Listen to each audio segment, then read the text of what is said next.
आप सभी को इंदिरा एकादशी व्रत की हार्दिक शुभकामनाएं। भगवान श्री हरि विष्णु और माता लक्ष्मी की कृपा सदैव आप और आपके समस्त परिवार पर बनी रहे। आश्विन मास के कृष्ण पक्ष की एकादशी को इंदिरा एकादशी कहते हैं और इंदिरा एकादशी का व्रत करने से हमारे पितरों की आत्माएं तृप्त होती हैं।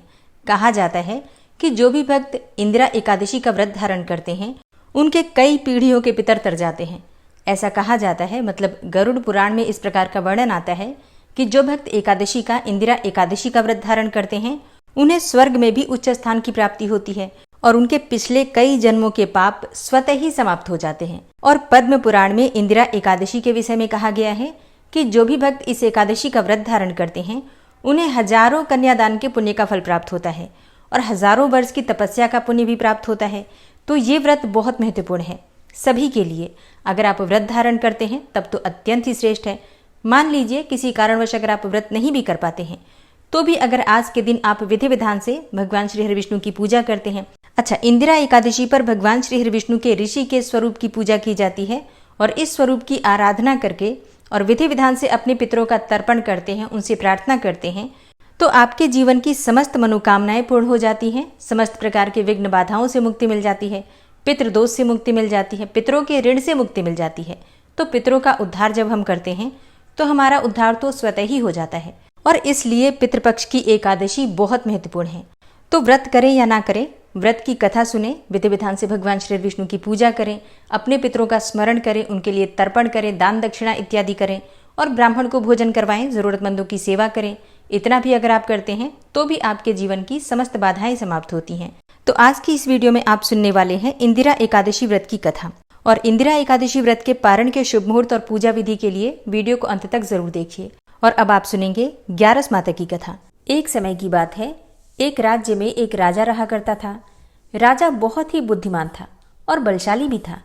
राजा सदैव अपनी प्रजा का बहुत अच्छे से ध्यान भी रखता था और उस राज्य की प्रजा भी राजा को बहुत पसंद करती थी। राजा की 2 बेटियां थीं। राजा अपनी दोनों बेटियों से बहुत प्रेम करते थे। राजा की छोटी बेटी देखने में बहुत सुंदर थी और आकर्षक भी थी।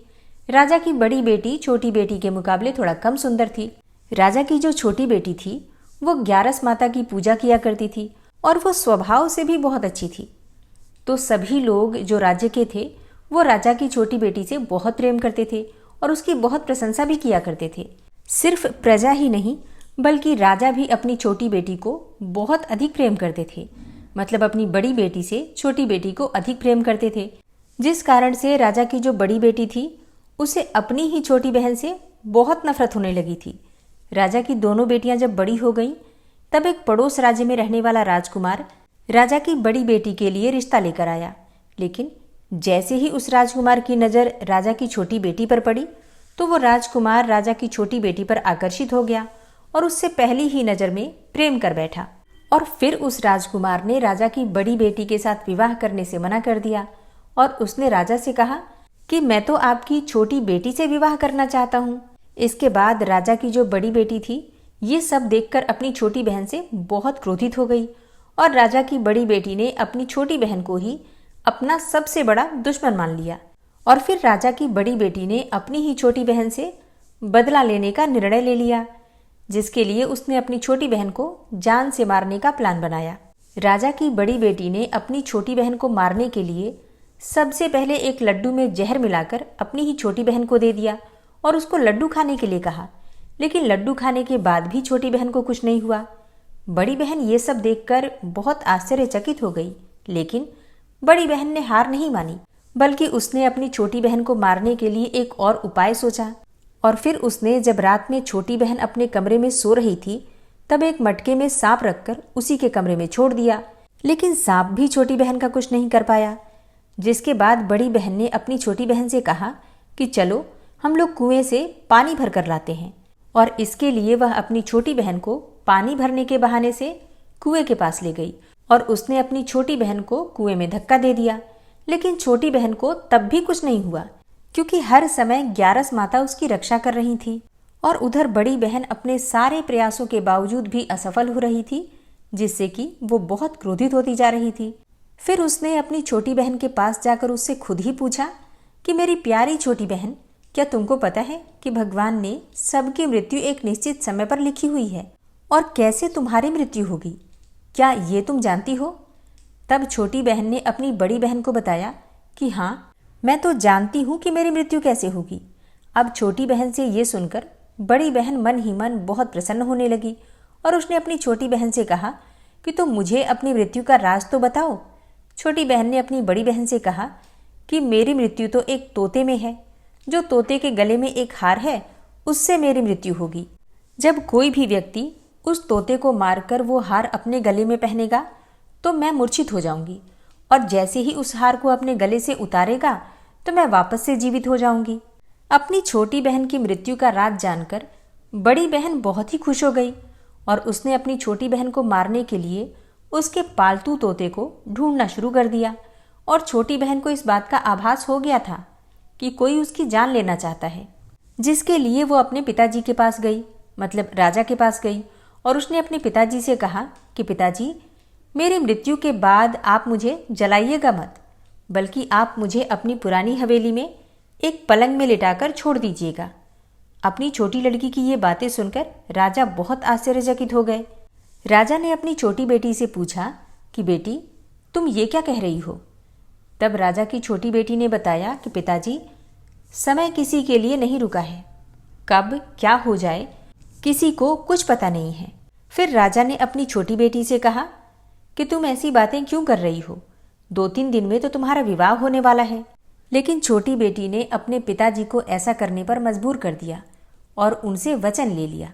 फिर राजा ने भी अपनी छोटी बेटी की बात स्वीकार कर ली और 2-3 दिनों के बाद जब शादी का समय आया तब राजकुमार बारात लेकर राजा के घर आया और राजकुमार और राजा की छोटी बेटी का विवाह शुरू हो गया। जैसे ही राजा की छोटी बेटी राजकुमार के साथ फेरे लेना शुरू करती है तो उसकी बड़ी बहन अपनी छोटी बहन के कमरे में जाकर उसके पालतू तोते को पकड़ लेती है और फिर उसको जान से मार देती है। तोते के गले में जो हार था उसको अपने गले में धारण कर लेती है। अब जैसे ही बड़ी बहन उस हार को अपने गले में धारण करती है तो उधर छोटी बहन, जो कि 3.5 ही फेरे ले पाती है, और वहीं पर बेहोश होकर गिर जाती है। इसके बाद राजा ने बड़े बड़े वैद्य और हकीमों को बुलवाया और अपनी छोटी बेटी का इलाज करने के लिए कहा। राजा की बात सुनकर वैद्य ने छोटी बेटी को जब चेक किया तो राजा को बताया कि आपकी जो बेटी है ना तो वो जीवित है और ना ही वो मरी हुई है। ये मैं ऐसा पहली बार देख रहा हूँ। फिर राजा ने वैद्य और हकीम को ये बात बाहर बताने से मना कर दिया और उनको कहा कि अगर तुमने ये बात किसी को भी बाहर बताई तो हम तुम्हें फांसी दे देंगे। फिर राजा ने अपनी छोटी बेटी को पुराने महल में ले जाकर एक पलंग में लिटा दिया, जैसा कि उन्होंने अपनी छोटी बेटी को वचन दिया था। और फिर वहां कुछ सैनिक तैनात करके राजा वापस अपने महल को आ गए।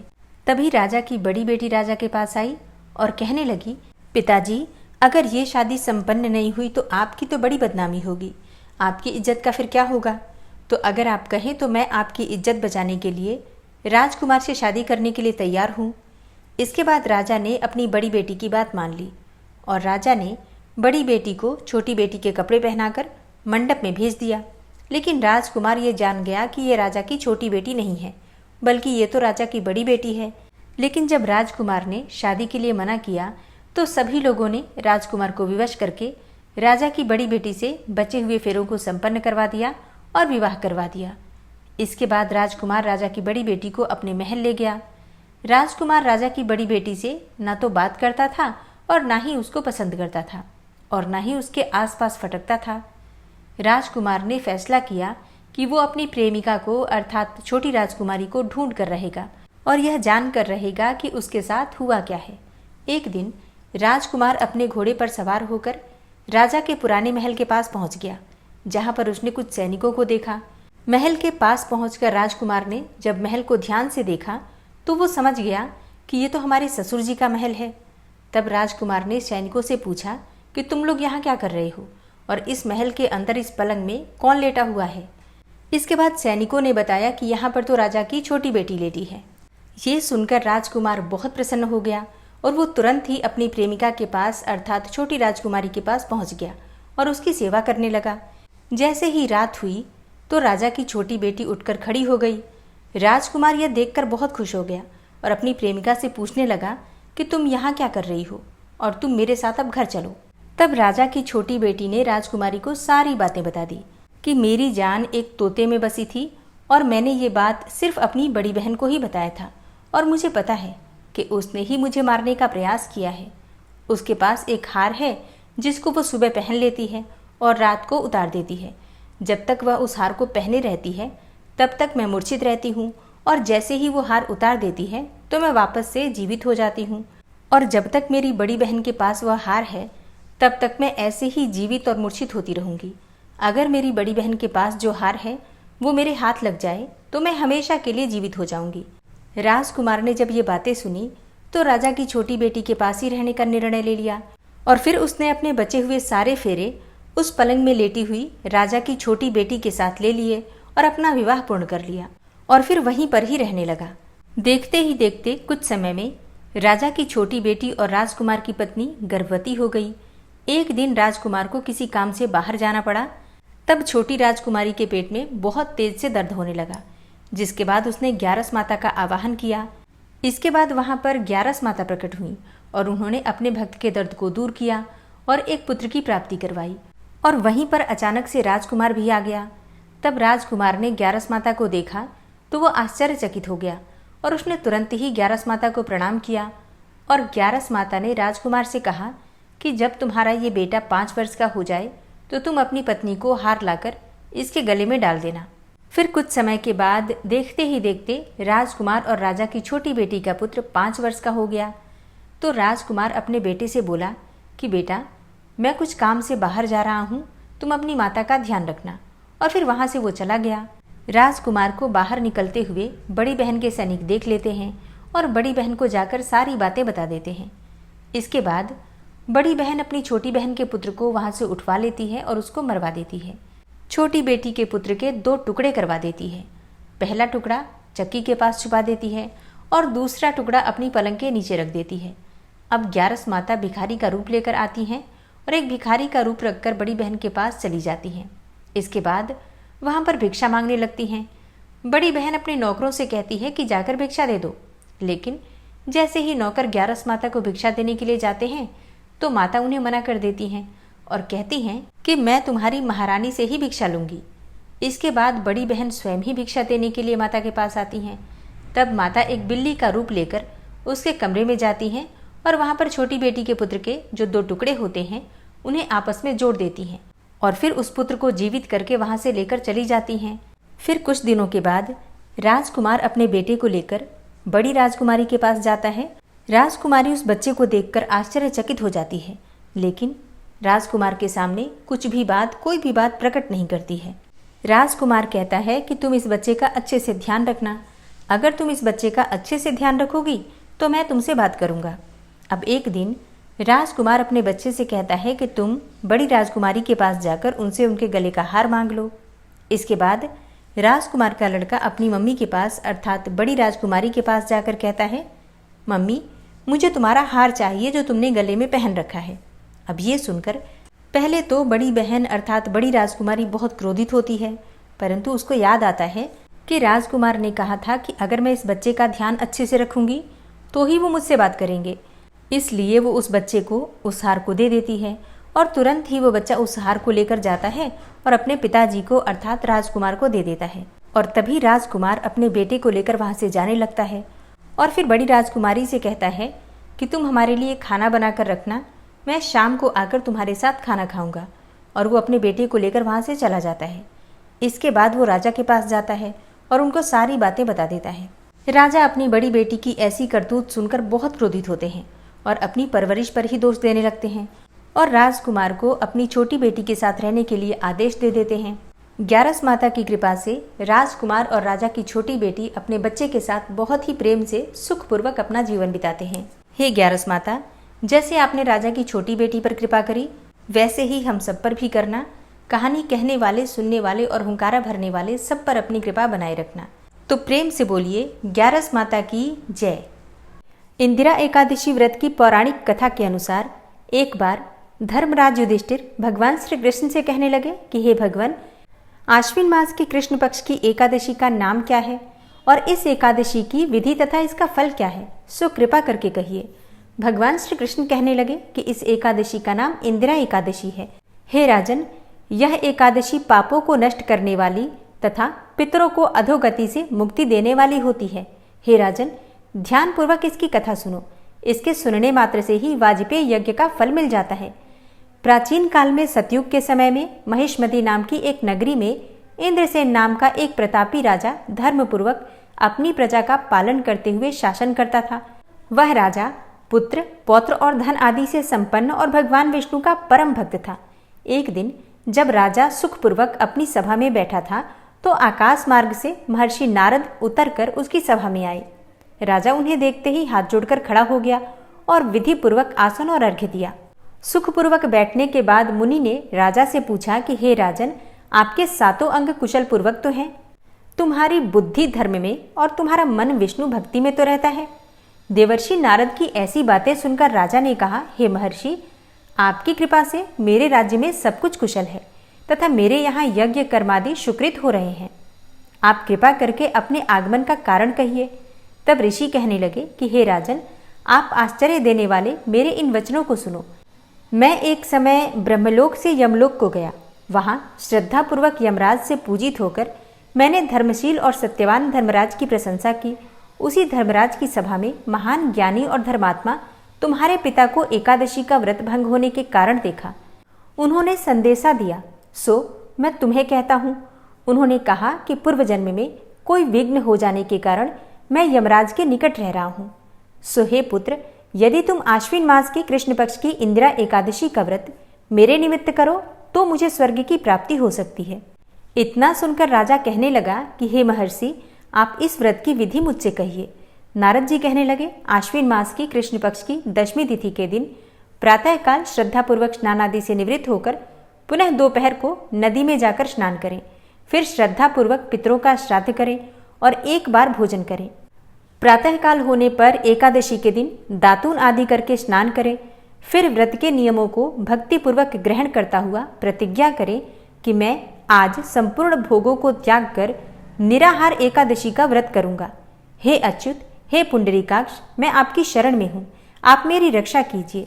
इस प्रकार नियम पूर्वक शालिग्राम की मूर्ति के आगे विधि पूर्वक श्राद्ध करके योग्य ब्राह्मणों को फलाहार का भोजन कराएं और दक्षिणा दें। पितरों के श्राद्ध से जो बच जाए उसको सूंघ कर गौ को दें तथा धूप, दीप, गंध, पुष्प, नैवेद्य आदि सब सामग्री से ऋषिकेश भगवान का पूजन करें और एकादशी की रात्रि में भगवान के निकट जागरण करें। इसके पश्चात द्वादशी के दिन प्रातःकाल होने पर भगवान का पूजन करके ब्राह्मणों को भोजन कराएं और दक्षिणा दें। फिर भाई, बंधुओं, स्त्री और पुत्र सहित आप भी मौन होकर भोजन करें।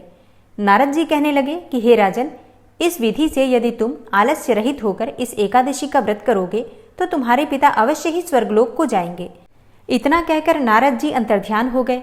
नारद जी के कथनानुसार राजा द्वारा अपने बंधु बांधवों तथा दासों सहित व्रत करने से आकाश से पुष्प वर्षा हुई और उस राजा का पिता गरुड़ पर चढ़कर विष्णुलोक को गया और राजा इंद्रसेन भी एकादशी के व्रत के प्रभाव से निष्कंटक राज्य करके अंत में अपने पुत्र को सिंहासन पर बैठाकर स्वर्गलोक को गया। भगवान श्री कृष्ण कहते हैं, हे युधिष्ठिर, यह इंदिरा एकादशी के व्रत का महात्म्य मैंने जो तुमसे कहा है, इसके पढ़ने और सुनने से मनुष्य सब पापों से छूट जाते हैं और सब प्रकार के भोगों को भोग कर अंत में वैकुंठ को प्राप्त होते हैं। एकादशी की तिथि प्रारंभ होगी 16 सितंबर 2025 को रात्रि में 12:23 पर और इंदिरा एकादशी की तिथि समाप्त हो रही है 17 सितंबर 2025 को रात्रि में 11:40 पर और एकादशी का व्रत हम धारण करते हैं सूर्योदय कालीन तिथि में। तो ऐसे में इंदिरा एकादशी का व्रत 17 सितंबर 2025 को रखा जाएगा और दिन होगा बुधवार का। अच्छा, एकादशी तिथि का जो श्राद्ध होता है वो भी 17 सितंबर को ही किया जाएगा। एकादशी तिथि पर गौरी योग बन रहा है जो कि बहुत ही श्रेष्ठ है। चंद्रमा अपनी स्वराशि अर्थात कर्क राशि में ही विराजमान रहेंगे जिससे गौरी योग बन रहा है। ऐसे में जो भक्त व्रत धारण करते हैं या फिर अपने पितरों के लिए श्राद्ध कर्म करते हैं, दान कर्म करते हैं, तो इसका पुण्य फल भी बहुत अधिक होकर प्राप्त होगा। 17 सितंबर को सूर्योदय काल का समय है सुबह 6:17 पर और सूर्यास्त का समय होगा शाम को 6:24 पर। एकादशी के व्रत में ब्रह्म मुहूर्त में स्नान करना चाहिए। तो ब्रह्म मुहूर्त का समय है सुबह 4:41 से सुबह 5:29 तक। इस समय में आप स्नान कर सकते हैं और विधि विधान से भगवान श्री हरि विष्णु की पूजा आराधना कर सकते हैं। और बुधवार के दिन अभिजित मुहूर्त नहीं होता है। बात करें राहु काल की, तो राहु काल दोपहर में 12:21 पर प्रारंभ होगा और इसका समापन होगा दोपहर में 1:52 पर। ठीक है, तो इस समय में किसी भी प्रकार का शुभ कार्य नहीं करना चाहिए। और जो भक्त एकादशी का व्रत धारण करते हैं उन्हें एक दिन पहले दशमी तिथि के नियम का पालन करना चाहिए, शुद्ध और सात्विक भोजन लेना चाहिए, ब्रह्मचर्य का पालन करना चाहिए और अगर संभव हो तो भूमि पर शयन करना चाहिए। अगले दिन एकादशी के दिन प्रातःकाल जल्दी उठकर और नित्य कर्मों से निवृत्त हो जाइए, स्नान कर लीजिए, साफ स्वच्छ वस्त्र धारण करके भगवान सूर्यदेव को जल देकर अपने घर के मंदिर में विधि विधान से भगवान श्री हरि विष्णु की आराधना कीजिए। इसके बाद अपने पितरों का काले तिल से तर्पण कीजिए, तो इससे आपके पितरों को भी शांति मिलेगी और आपको भी आपकी पूजा का व्रत का संपूर्ण फल प्राप्त होता है। क्योंकि देखिए, जब तक हमारे पितर संतुष्ट नहीं होते हैं हमारे देवता भी हमसे प्रसन्न नहीं होते। इसलिए आप अपने पितरों का तर्पण अवश्य कीजिए। अगर आपके माता पिता जीवित नहीं है तो उनका तर्पण करना अत्यंत आवश्यक है। उनके लिए दान करना या फिर गरीबों की मदद करना, ब्राह्मणों को दान देना, ब्राह्मणों को भोजन करवाना, ये अत्यंत आवश्यक है क्योंकि इसके बिना आपको आपके व्रत का संपूर्ण फल नहीं मिलेगा। ठीक है, और अब जानते हैं कि एकादशी व्रत का पारण हमें कब करना है।